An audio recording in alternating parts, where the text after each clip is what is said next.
ಬಂದ್ರಾ? ನಿಮಗೋಸ್ಕರನೇ ಕಾಯ್ತಾ ಇದ್ದೆ. ಏನದು?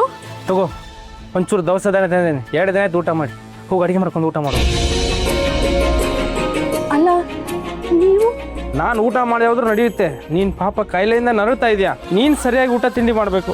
ಅಯ್ಯೋ, ನೀವು ದುಡಿಯೋರು, ನೀವು ತಿನ್ಬೇಕಲ್ವ ಮೊದಲು. ಪಾಪ ನನ್ನನ್ನು ಕಟ್ಕೊಂಡು ನಿಮ್ಗೆ ಎಷ್ಟು ತೊಂದರೆ ಅಲ್ವಾ. ಅಡುಗೆ ಮಾಡ್ತೀನಿ, ಇಬ್ರು ಒಟ್ಟಿಗೆ ಊಟ ಮಾಡೋಣ. ಹೌದು, ಕೆಲಸ ಯಾರು ಕೊಟ್ರು?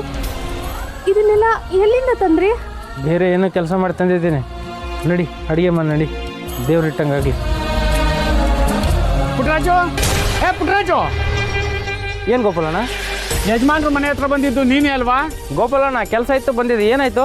ಯಜಮಾನ್ರು ಕುತ್ತಿಗೆಯಲ್ಲಿ ಇದ್ದಿದ್ದ ಸರ ಏನಾಯ್ತು? ಅಲ್ಲ ಗೋಪಾಲಣ್ಣ, ನನಗೆ ಯಾಕೆ ಕೇಳ್ತಿದ್ದೀರಾ? ನಂಗೇನು ಗೊತ್ತು? ನೋಡು, ನಾಟಕ ಆಡಬೇಡ. ಯಜಮಾನ್ರು ಸರ ಕದ್ದಿರೋನು ನೀನೇ. ಇಲ್ಲ ಅಣ್ಣ, ನಾನು ಆ ಸರ ಕದ್ದಿಲ್ಲ. ನನಗೋದಕ್ಕೂ ಸಂಬಂಧ ಇಲ್ಲ ಅಣ್ಣ. ಅಂದ್ರೆ ಸುಮ್ಮನೆ ಯಜಮಾನ್ರ ಮನೆ ಮುಂದೆ ಓಡಾಡ್ತಿದ್ದ? ಸರ ಕದ್ದಿರೋದು ನೀನೇ. ಮರ್ಯಾದೆಯಿಂದ ಕೊಟ್ಬಿಡು. ನೋಡು, ನಿನ್ನ ಸುಮ್ಮನೆ ಬಿಡಲ್ಲ. ಒದ್ದು ಯಜಮಾನ್ರ ಮುಂದೆ ಕರ್ಕೊಂಡೋಗಿ ನಿಲ್ಲಿಸ್ತೀನಿ. ಇಲ್ಲ ಅಣ್ಣ, ನಾನು ಕದ್ದಿಲ್ಲ ಅಣ್ಣ. ಸುಮ್ಮನೆ ನನ್ನ ಮೇಲೆ ಆರೋಪ ಹೊರಿಸ್ಬೇಡಿ ನೀವು. ಅಲ್ಲ ಅಣ್ಣ, ಯಾವಾಗ ಒಂದ್ಸರಿ ಮಾಡಿರೋ ತಪ್ಪಿಗೆ ನನ್ನ ಮೇಲೆ ಅಪವಾದ ಹೊರಿಸಿದ್ರೆ ಹೆಂಗಣ್ಣ? ಇಂದೇ ಡೌನ್ಲೋಡ್ ಮಾಡಿ ಮತ್ತು ನಿಮ್ಮ ನೆಚ್ಚಿನ ಶೋಗಳನ್ನು ಆನಂದಿಸಿ.